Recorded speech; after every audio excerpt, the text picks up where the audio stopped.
He arrived on the skyline like a thumbnail of brash capitalism, gold letters on a black tower, a television catchphrase, and a voice that filled arenas.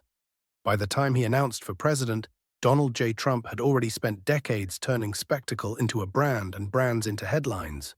Born in Queens in 1946 and sharpened at the Wharton School, Trump built a reputation as a deal-maker and showman, buying, developing, and sometimes losing pieces of the American dream.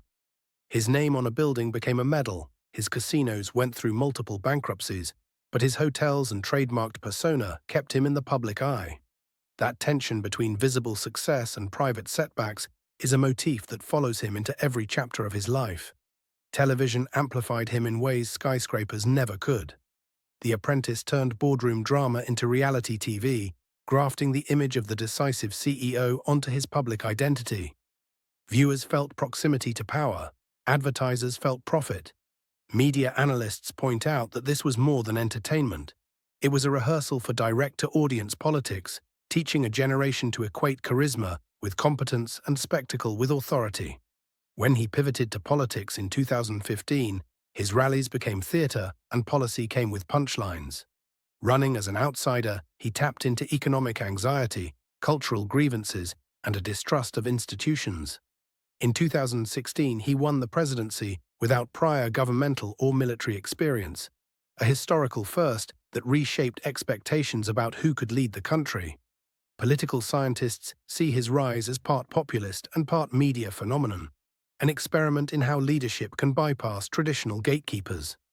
The presidency and its aftermath brought intense scrutiny, contested policies, record appointments, and a style that rewrote norms.